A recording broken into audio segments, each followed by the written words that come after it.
I've had this conversation a few times recently regarding winging scapula. So, what that means is your shoulder blade rotates and pulls away from your rib cage. And this is something that happens a lot of times with scoliosis on the side of your primary convexity. So, that's the side of your rib cage that's more noticeable, that pushes out backwards. That's where you have that prominence, the rib prominence. And what happens is as that rib cage rotates backwards, your shoulder blade, as a result, it tends to wing away. It doesn't have a secure place to lay against your back. So the shoulder will tip forward and round forward on that side, and then you'll get what is very noticeable as a winging scapula. A lot of times you're instructed by physical therapists, sometimes personal trainers, as a way to correct it, to do a lot of rows and pinch and pull your shoulder blades together. And that doesn't necessarily address the issue of what's going on. Instead, it may even kind of make it a little bit worse. So instead, you want to do more exercises that are sort of a pushing motion or a reaching motion. And what those exercises do, they help to strengthen what's called your serratus anterior. And that's a muscle that's kind of has finger-like projections on it, and it fans and it wraps around your shoulder blade, kind of at the side of your rib cage here. And I'm just going to demonstrate a couple of things here. So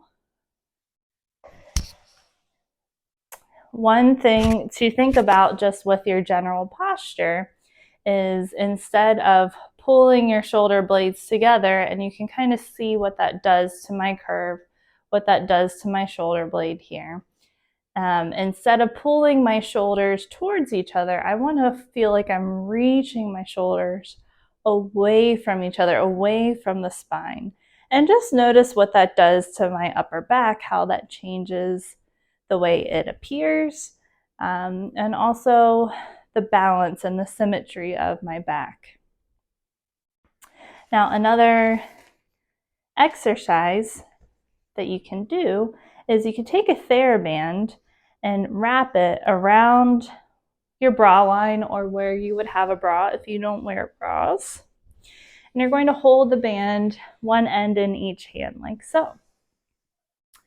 And you're going to push the band out forward and then open the arms out wide away from each other, reaching, opening that upper back. Try to maintain that nice open upper back and reach the arms back forward. And then bend the elbows. And then you repeat that, do about 10 repetitions there. Now you can progress that and come down onto the floor, onto your hands and your knees. If that's too much for you, you can actually just place your hands on a chair, seat of a chair or a stool, and do the same thing. So you have one end of the band in each hand, and you're pushing that upper back up into the band a little bit more, and then you're relaxing. So you're pushing your chest away from your chair or the floor and coming back down. And let me demonstrate that also on the floor. It's rolling up here. Hold on. So you want to try to make it as flat as possible when you put it against your back, and you want a little tension on the band here. So the band is still at the bra line, hands are flat, palms are flat on the ground, and you're going to push your chest away from the floor without rounding the back, and then relax. So I'm not coming into an angry cat position or rounding the spine. I'm keeping it in neutral and just moving from the shoulders, pressing away, and then back down. And then you can progress that and do little reaches with the arms, and actually your supporting arm is doing the work there by holding you in place and not collapsing in that upper back. So you do about 10 repetitions of just the protraction, retraction, and then you can stay in that little protracted position and then do about 5 to 10 reaches with the arm. So let me know if you found this helpful. Share it with a friend who might have a winging scapula or have scoliosis. Make sure to subscribe and like this video when you get the chance. Have a great day.